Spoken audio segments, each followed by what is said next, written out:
Hi everyone. Tonight I'm here to talk to you about the RS-18 locomotive. This gorgeous model. This is gratuitous content that has nothing to do with model trains. No, it's I want to be able to. Get out of our video. Get out of our video. Get out of our video.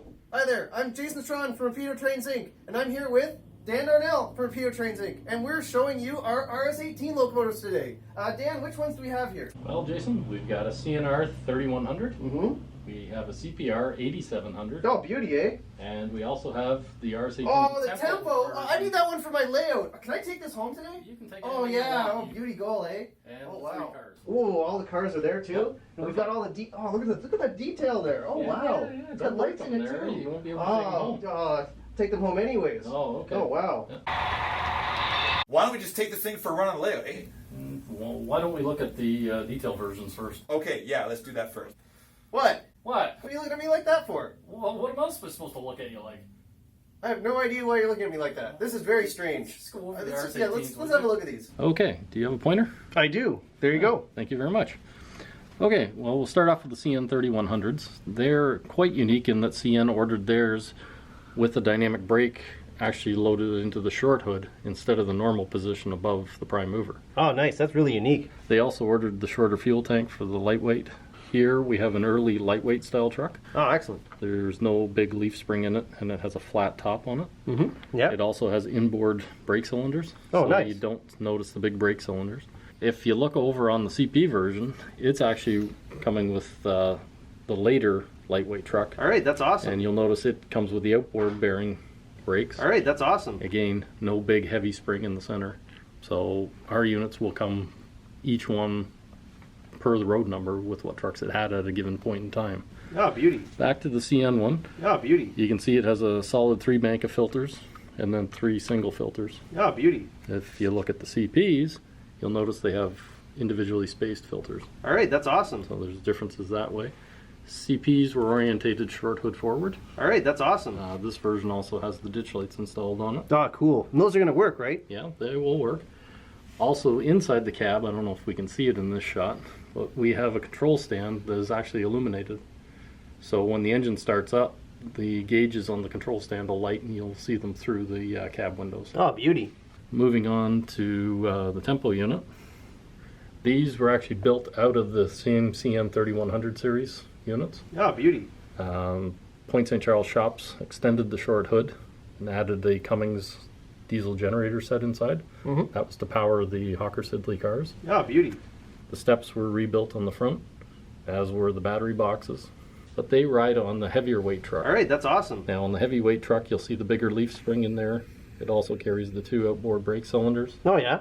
They added another control stand inside, so the engines didn't have to be turned at the end of their run. They just ran around the train. And we're doing both control stands in our units, right? Yes, we have both control stands set up, and they'll both be lit up at the same time. But Dan, we forgot the most important thing. What? These RS-18 locomotives are the correct height. It's not hard when you 3D scan. We did do a 3D scan. I did. You did a 3D Yes. scan. So these will be the first plastic RS-18s that have the correct height, which means that if you have a plastic RS-18 on your layout, it is too low.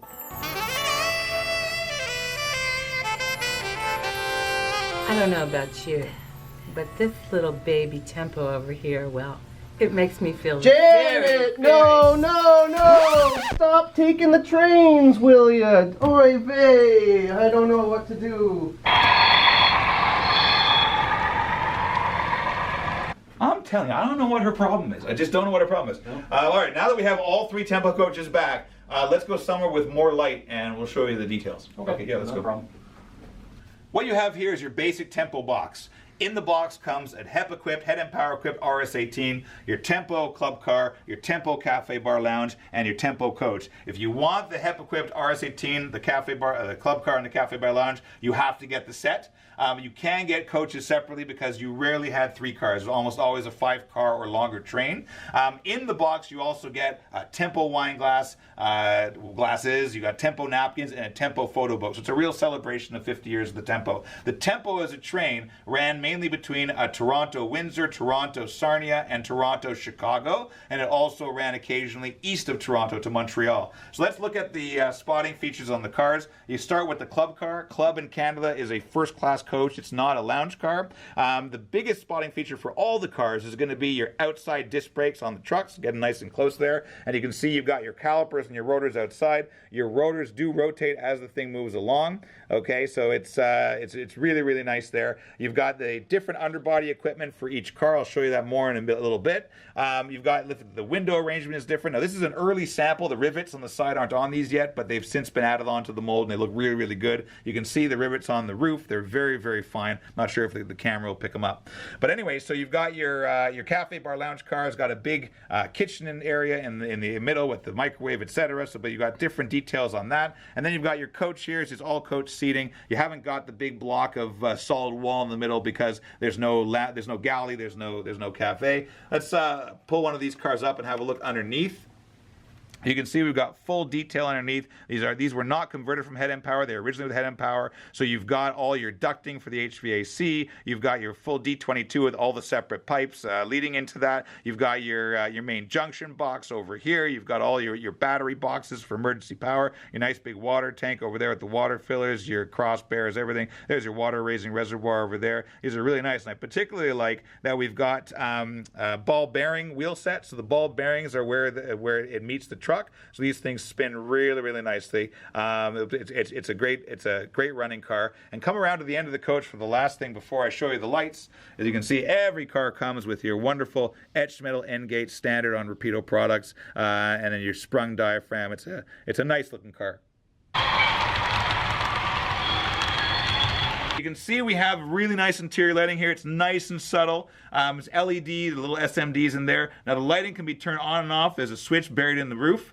Okay, but and there you go. You can turn it on again. And so you don't have to have them all sitting in your coach yard all lit up, which is kind of weird. If you come around here to the rear, you can see that we've got working red marker lights inside there. You turn them on, turn them off. The interior lighting defaults to on, and the markers default to off. You don't want to have markers on for every car. Now here's the best bit ever. Check this out. Okay, there is a serious capacitor in here. So when we take this thing off the track, it's still lit, and it's still lit, and it's still lit. And it's still lit. Oh, there, it's starting to go out now. So you essentially have to have about 6 feet of dead track before you're going to lose lights. Let's start up this thing. Pressing F8.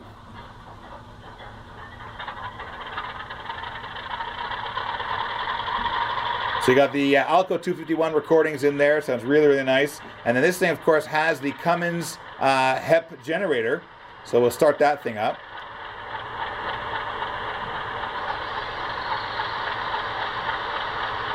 So that generator provides the head end power. That's the lighting, heating, air conditioning for the coaches. All right, we can turn on the marker lights over here. The number boards are on, but you will be able to turn them off if you are parked in the yard. Let's put on the headlight and let's get out of here.